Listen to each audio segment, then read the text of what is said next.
अब ये देखें, हमारा अकाउंटिंग ईयर का एंड होता है बेटा अगस्त के अंदर, सही है भाई। यहां पर थोड़ी सी वर्किंग करेंगे ऊपर। हमारा अकाउंटिंग ईयर एंड होता है बेटा 31 अगस्त को। इसका मतलब बेटा अकाउंटिंग ईयर हमारा स्टार्ट होता होगा कब? सितंबर के अंदर, 1 सितंबर के अंदर, सही है। हमारा जो अकाउंटिंग ईयर है बेटा वो स्टार्ट होता होगा 1 सितंबर को और एंड होता होगा 31 अगस्त को, सही है भाई। ये बात समझ में आ गई है। अब ये भाई ये कह रहे हैं कि हमने ये वाला एसेट परचेज किया है 1 अप्रैल 2009 को। इसका मतलब ये है कि भाई हमारे पास ये जो सितंबर अक्टूबर नवंबर दिसंबर जनवरी फरवरी मार्च अप्रैल, तो यहाँ अप्रैल में हमने कहीं इसको परचेज किया है। कौन से वाले मंथ में बेटा? अप्रैल में, अप्रैल 2009 में। इसका मतलब ये अकाउंटिंग ईयर चल रहा होगा 2008 से लेकर 2009। जिस साल में हमने परचेज किया होगा ये हमारे पास परचेजिंग ईयर आ गया। फिर इसी तरह से बेटा अगला साल होगा 2009 से लेकर 2010। फिर बेटा अगला साल होगा 2010 से लेकर बेटा 2011। फिर बेटा अगला साल होगा 2011 से लेकर बेटा 2012। और हमने इसको 12 वाले साल में बेच दिया। मतलब ये वाला जो साल है हमारे पास पहला वाला, ये हमारे पास कौन सा साल है बेटा? परचेजिंग ईयर है।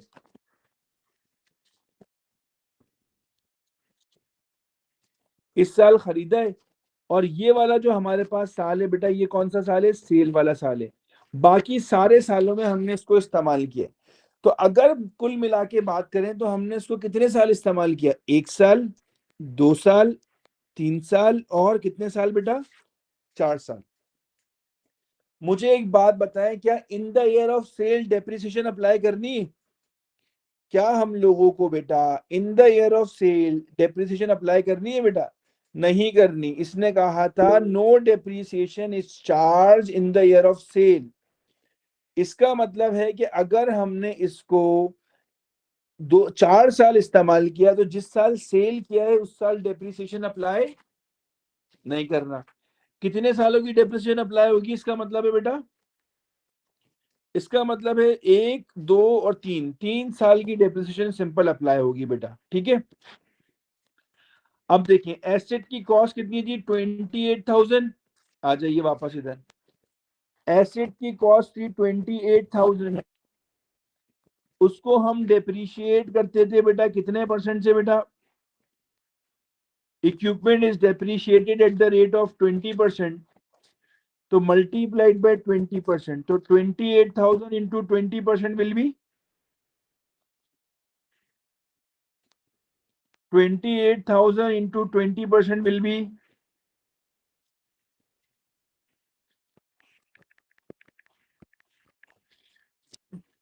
5,600। 5,600 ये 1 साल की डेप्रिसिएशन है। हमें ये पता है कि बेटा स्ट्रेट लाइन मेथड से हर साल की डेप्रिसिएशन सेम आती है।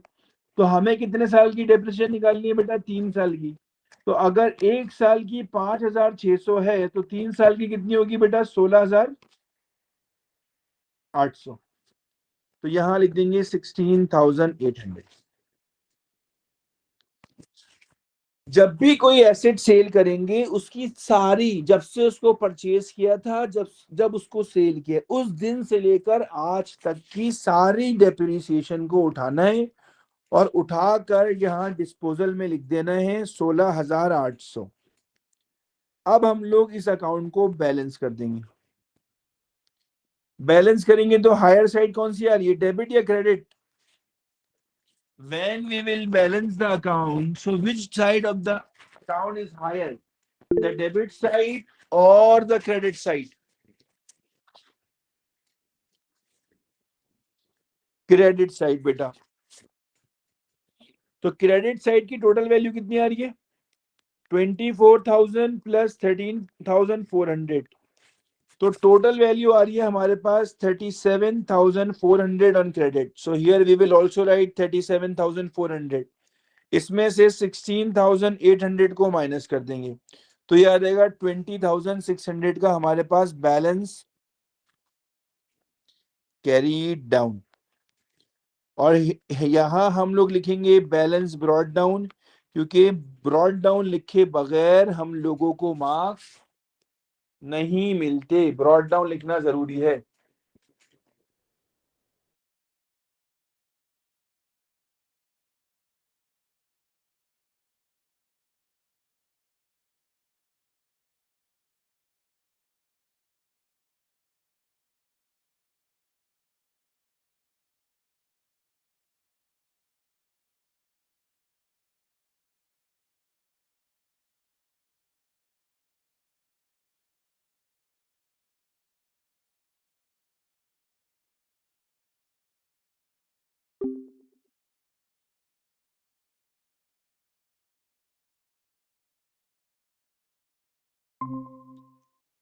सही है. क्या क्या लिखते हैं? उसकी उसकी कॉस्ट लिखते हैं जितने का उसको परचेज किया था. उसकी सारे सालों की डेप्रिसिएशन लिखते हैं जितने साल हमने उसको इस्तेमाल किया था. और उसकी प्रोसीड्स लिखते हैं. प्रोसीड्स का मतलब है जितने का आपने उसको बेचा और फिर बैंक से पैसे आए. तो पॉइंट नंबर देखेंगे कौन सा वाला? 1. 1 देख के बताएं एसेट की कॉस्ट क्या है और एसेट को हम लोगों ने कितने का सेल किया है. बेटा पॉइंट नंबर 1 पढ़ें और चेक करें कि एसेट की कॉस्ट कितनी है. जल्दी बताइए. और हमें बताइए कि हमने एसेट को सेल भी कितने का किया है बेटा.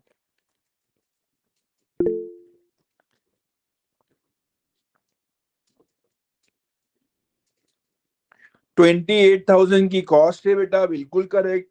और हमने उसको सेल किया है बेटा 10,000 का, बिल्कुल करेक्ट. तो कॉस्ट वाले अकाउंट में लिख देंगे कॉस्ट 28,000.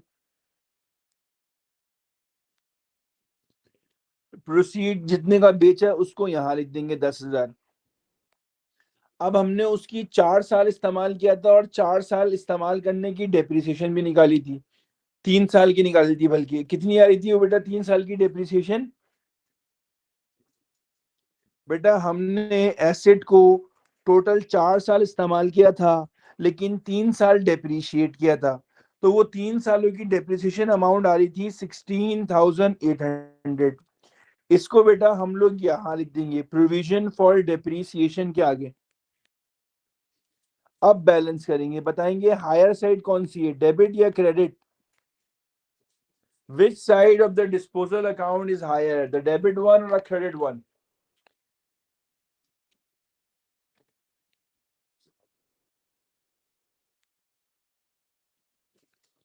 Debit side.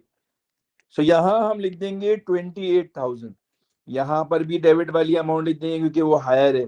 तो डिफरेंस कितना आ रहा है बेटा हमारे पास क्रेडिट साइड पर? क्रेडिट साइड का जो डिफरेंस आ रहा है वो बेटा आ रहा है एज पर दुआ 1200. और जो भी हमारे पास क्रेडिट साइड पर डिफरेंस आएगा तो याद रखेंगे उस डिफरेंस को बैलेंस कैरी डाउन नहीं लिखेंगे डिस्पोजल के अकाउंट में, बल्कि बेटा उसको लिखेंगे लॉस. क्या लिखेंगे बेटा हमारे पास? लॉस. और ब्रैकेट में इनकम स्टेटमेंट लिख देंगे. So when ever in the disposal account the difference value is on the credit side, we will regard it as loss. And whenever the difference amount will be on the debit side, we will regard it as gain.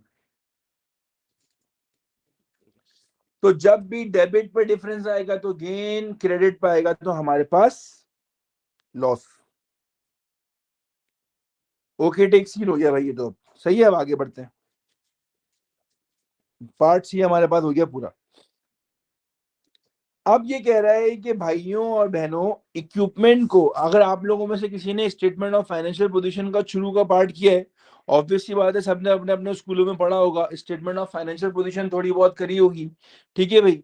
तो उसमें हम लोग ऐसे लिखते हैं, asset की cost लिखते हैं, एसेट की प्रोविजन फॉर डेप्रिसिएशन लिखते हैं और यहाँ उसकी नेट बुक वैल्यू लिखते हैं. सही है भाई. तो इक्विपमेंट की कॉस्ट कितनी आ रही है बेटा हमारे पास? The equipment new cost is 67,000। Equipment की कॉस्ट हमारे पास आ रही है 67,000। यहां पर कॉस्ट में लिख देंगे 67,000।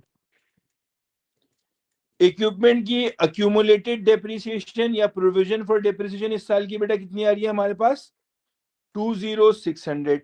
तो यहां आ जाएगा बेटा 20,600। फिर इस 67,000 में से 20,600 को माइनस कर दें तो बताएं नेटबुक वैल्यू क्या आ रही है? 67,000 माइनस 20,600 तो क्या आ जाएगा?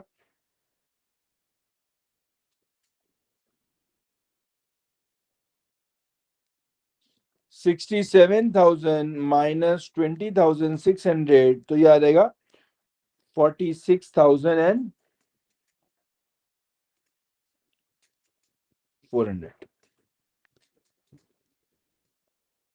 सही है भाई, ये तो आसान लफ्जों में आसानी से ये कहानी हो गई है खत्म।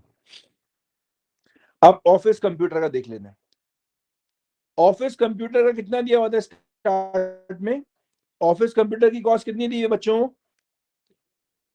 बेटा ऑफिस कंप्यूटर की कॉस्ट हमारे पास कितनी लिख के दी हुई है इन लोगों ने?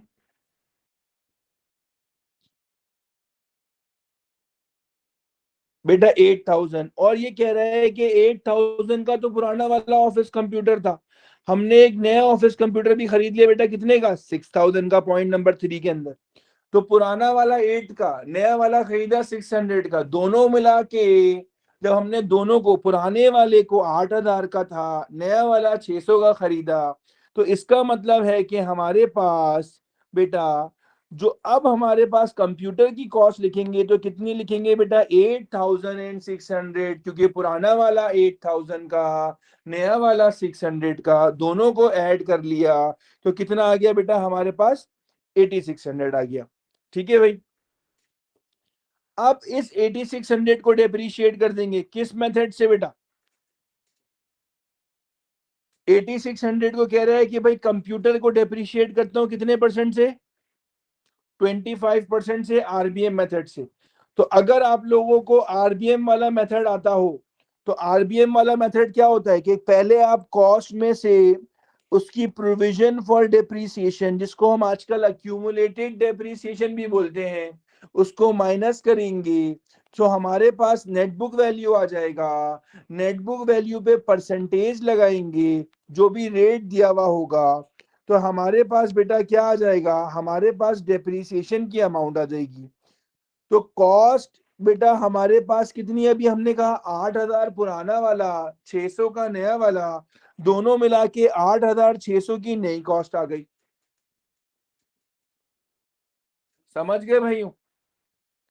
प्रोविजन फॉर डेप्रिसिएशन कितनी दी हुई बेटा हमारे पास? पुरानी वाली 5,600। देखें अक्यूमुलेटेड डेप्रिसिएशन के अंदर 5,600 की वैल्यू दी हुई है ऑफिस कंप्यूटर की, तो यहां लिख देंगे 5,600।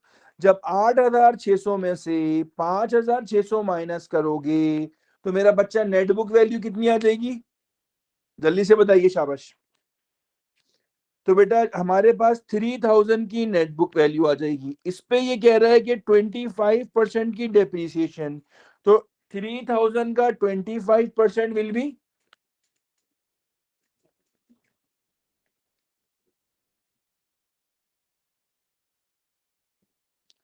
750। ये आ गई डेप्रीसिएशन। ठीक है भाई। अब एक बात याद रखेंगे, जब भी हम स्टेटमेंट ऑफ फाइनेंशियल पोजीशन के अंदर डेप्रीसिएशन को लिखते हैं तो पुरानी वाली जो 5,600 थी और जो नई वाली आपके पास 7,750 आई है, दोनों को ऐड करके लिखेंगे। तो बेटा 5,600 पुरानी वाली थी, नई वाली 750 आ गई, तो दोनों मिला के टोटल कितना आ गया? 5,600 प्लस 750 तो कितना आ गया भाई?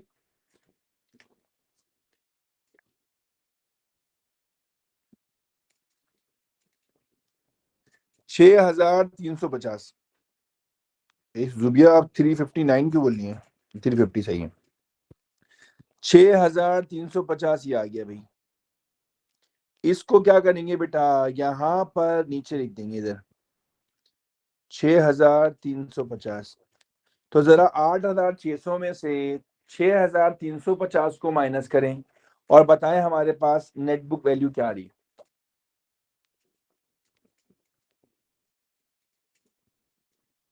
8600 माइनस 6350,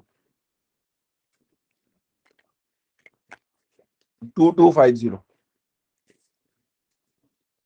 तो यहां लिख देंगे 2250, दोनों को ऐड कर लें, ऊपर वाले को और इसको। 2250 प्लस 46400,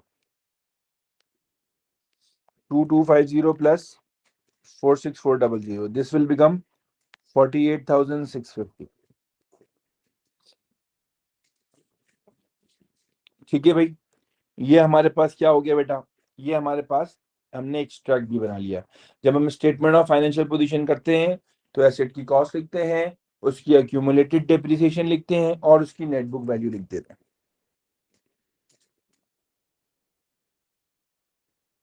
ठीक है भाई, ठीक हो गया। आई होप सो आप लोगों को इन सब बातों में कोई भी मसले मसाइल नहीं होंगे। ठीक है, ट्राई करिएगा, यही पूरा क्वेश्चन खुद से अटेम्प्ट करिएगा तो इंशाल्लाह आप लोगों को और समझ में आ जाएगा। अब आ जाए, एक और क्वेश्चन करते हैं। इस क्वेश्चन में हमारे पास ये कह रहे हैं, on 1 April 2011 lane purchase 2 motor vehicle. कितनी मोटर व्हीकल परचेज करी बेटा उसने? 2 मोटर व्हीकल। सही है बेटा हमारे पास। अब for business use on credit from villa motor limited, the vehicle cost 12,000 each. एक व्हीकल 12,000 की है और एक साथ दो खरीद ली, लेकिन पैसे नहीं दिए, क्रेडिट पे परचेज करिए विला मोटर्स से। ऐसा ही है भाई। डेप्रिसिएशन चार्ज करते हैं मोटर व्हीकल के ऊपर 20% per annum by which method? Reducing balance method, RBM method. और depreciation is charge in the year of purchase but no depreciation is charge in the year of sale. जिस साल purchase करूंगा उस साल पूरे साल की डेप्रिसिएशन लगा दूंगा। कल्याण, तबियत तबियत ठीक है बेटा? और जिस साल मैं सेल करूंगा उस साल मैं डेप्रिसिएशन अप्लाई नहीं करूंगा बेटा। और ये कह रहा है on 23 January 2013 one of the motor vehicle was sold for 6500। एक मोटर व्हीकल हम लोगों ने सेल कर दिए बेटा 6500 की। ये कहानी छोटी सी स्टोरी थी, आई होप सो आप लोगों को समझ में आ गई होगी। कह रहे show the journal entry to record the purchase of motor vehicle on 1 April 2011। Dates and narratives are not required. एक बात बताएं, जब हम मोटर व्हीकल खरीदेंगे तो कहाँ आएगी, डेबिट पे क्रेडिट पर? जल्दी बताएं, when we will purchase motor vehicle we will record it on the debit side और क्रेडिट साइड?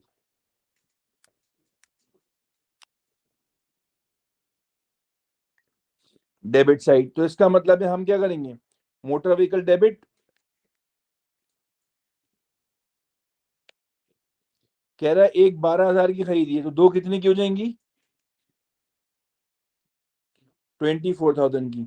अब जरा पहली वाली दो लाइनें पढ़े, क्या हमने कैश पे परचेज करी है?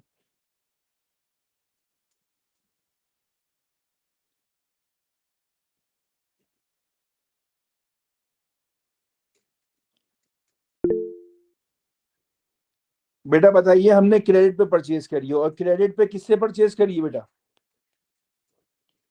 क्रेडिट पर जो परचेज करी है हम लोगों ने, किससे परचेज करी है बेटा?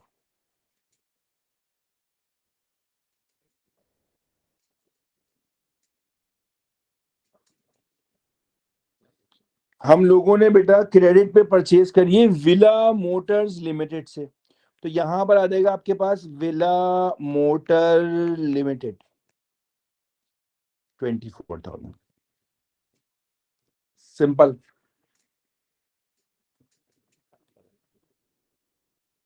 ठीक है,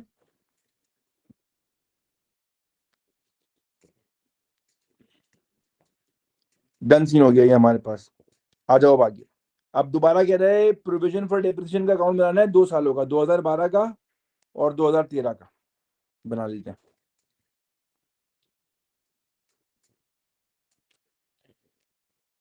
पहले कौन से वाले साल का बनाएंगे? 2012 का।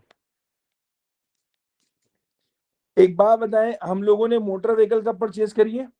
अच्छा, ये एक और चीज समझ लें, इनका अकाउंटिंग ईयर कुछ इस तरीके से क्या है बेटा, इनका अकाउंटिंग ईयर मार्च में स्टार्ट होता है और नहीं, अप्रैल में स्टार्ट होता है, मार्च में एंड हो जाता है। इनका जो अकाउंटिंग ईयर है बेटा वो हमारा अप्रैल में स्टार्ट होता है और मार्च में एंड हो जाता है।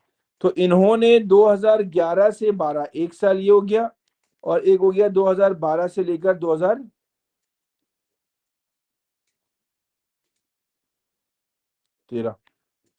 तो ये 2 सालों का बनाया है, का बोला है। एक बात बताएं, हमने मोटर व्हीकल परचेज करी इस साल में 11 से 12 में, क्या इससे पहले हमारे पास मोटर व्हीकल थी? हम लोगों ने मोटर व्हीकल परचेज करी है 2011 से 12 वाले साल में, क्या इससे पहले हमारे पास मोटर व्हीकल थी बेटा?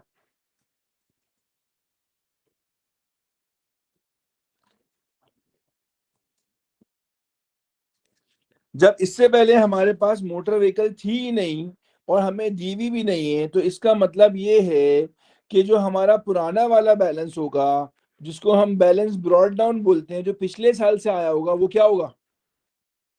जीरो। तो जब हमारे पास मोटर व्हीकल 2012 वाले साल से पहले थी ही नहीं, तो इसका मतलब ये हो गया कि 2012 वाले साल से पहले अगर मोटर व्हीकल नहीं थी तो उसकी कोई डेप्रिसिएशन भी अप्लाई नहीं हुई होगी। तो उसका पूरा इस साल का बैलेंस कितना आ जाएगा बेटा हमारे पास? पुराना वाला बैलेंस क्या हो जाएगा? एकदम जीरो। यहां हम लिखेंगे इनकम स्टेटमेंट, जिसको हम कहते हैं करंट ईयर की डेप्रीसिएशन। अब हमारे पास बेटा दो एसेट हैं, एक 12,000 का है, दूसरा वाला भी 12,000 का है। इसको हम लोग 20% से डेप्रीशिएट करते हैं, तो बेटा कितना आ जाएगा? 12,000 का 20% आई थिंक 2,400 होता है।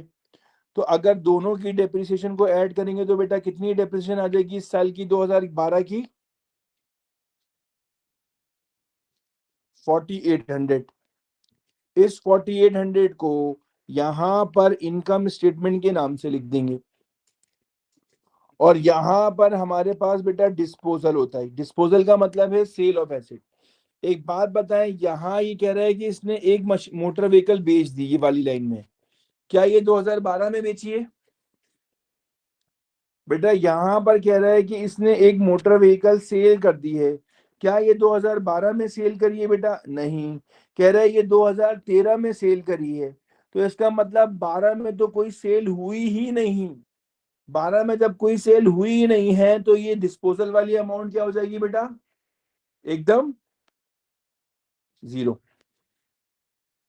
बैलेंस ऑफ कर लेंगे 4,800, 4,800, बैलेंस कैरीड डाउन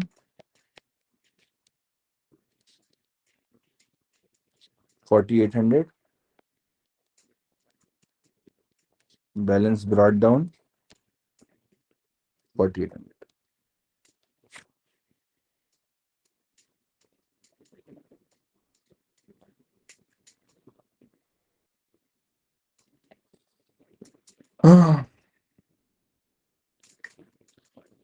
अभी जो बैलेंस ब्रॉट डाउन हमने लिखा है बेटा, ये कौन से साल का लिखा है? 2013 वाले ईयर का। सही है। अब यहां पर इसकी इस साल की डिप्रिसिएशन निकालेंगे और डिस्पोजल वाली अमाउंट निकालेंगे।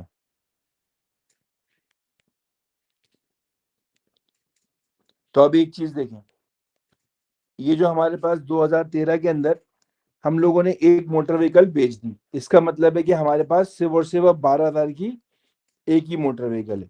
एज हम रिड्यूसिंग बैलेंस मेथड इस्तेमाल कर रहे हैं, तो कॉस्ट में से उसकी पुरानी वाली डेप्रिसिएशन माइनस करेंगे, तो नेट बुक वैल्यू कितनी आ जाएगी बेटा?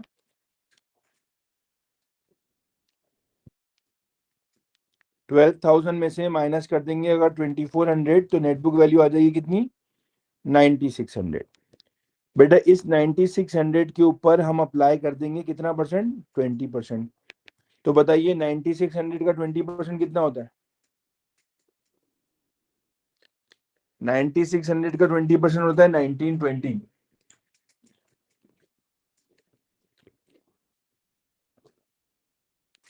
ये वाली वैल्यू हमारे पास यहाँ आ जाएगी 1920। अब सवाल ये हो सकता है कि सर हमारे पास दो मोटर व्हीकल थी, आपने दूसरे वाले पे क्यों नहीं अप्लाई की डेप्रिसिएशन? अरे भाई वो कह रहा है उसको बेच दिया इस साल, जब उसको बेच दिया है तो बेचने वाले साल में तो हम डेप्रिशिएट ही नहीं करते, तो इस साल हम डेप्रिसिएशन अप्लाई नहीं करेंगे भाई उस पे। अच्छा यहाँ पर अब आ जाएगा डिस्पोजल। डिस्पोजल में जो एसेट हमने बेच दिया है उसकी हम लोग डेप्रिसिएशन लिखेंगे। तो जो हमने बेच दिया है उसकी एक साल की डेप्रिसिएशन बेटा कितनी बन रही थी कोई? 2400। तो यहाँ आ जाएगा 2400। अब मेरे बच्चों, प्यारे बच्चों, इसको बैलेंस करेंगे। बैलेंस कैसे करेंगे बताएं? 4800 प्लस 1920 कितना होता है? 4800 प्लस 1920 विल बी 6720। यहां पर भी लिख देंगे 6720। माइनस कर दें इसमें से डिस्पोजल की अमाउंट 2400। इसमें से बेटा डिस्पोजल की अमाउंट 2400 जो है उसको हम लोग माइनस कर देते हैं जरा जल्दी से, और माइनस करके बताएं कि बैलेंस कैरीड डाउन कितना आ रहा है। 4320। और यहां लिखेंगे 2014 बैलेंस ब्रॉट डाउन 4320। सही है भाई, समझ आ गया? कोई सवाल कोई इशू है तो इसमें पूछ लें।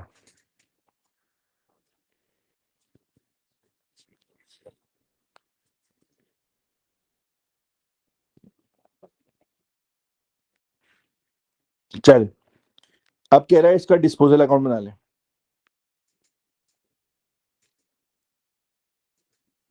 डिस्पोजल अकाउंट में जो एक एसेट बेचा है उसकी कॉस्ट यहाँ आएगी, उसको जो हमने एक साल डेप्रिशिएट किया वो यहाँ आएगा, डेप्रिसिएशन उसकी।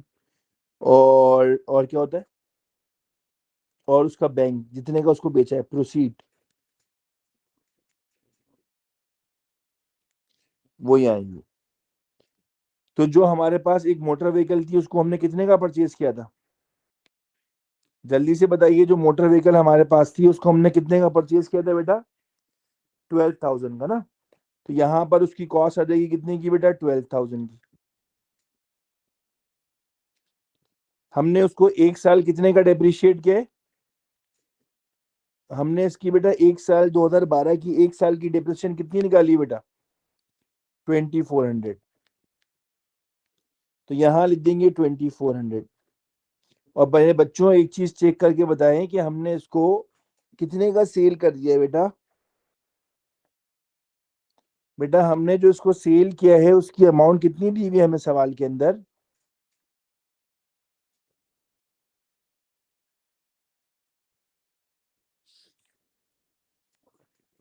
6500। तो 6500 की जो अमाउंट हम लोगों को दी हुई है उसको यहाँ बैंक में लिख देंगे।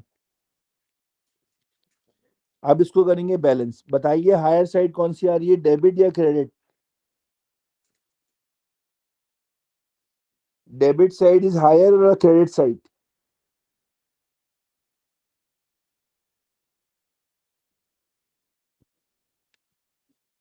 डेबिट। तो डेबिट कितना आ रहा है? 12,000।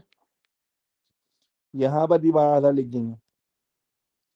क्रेडिट पे कितने का डिफरेंस आ रहा है?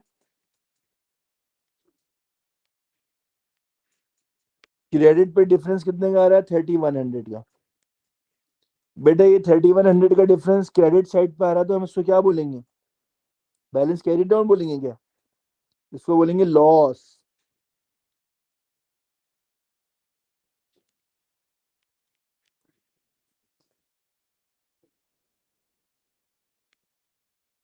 ठीक है भाई। State two other methods of depreciation, दो अदर मेथड बताएं डेप्रिसिएशन के। एक अभी हमने कौन सा यूज किया बेटा, रिड्यूसिंग बैलेंस मेथड ना, तो एक होता है स्ट्रेट लाइन मेथड और एक होता है हमारे पास रीवैल्यूएशन मेथड।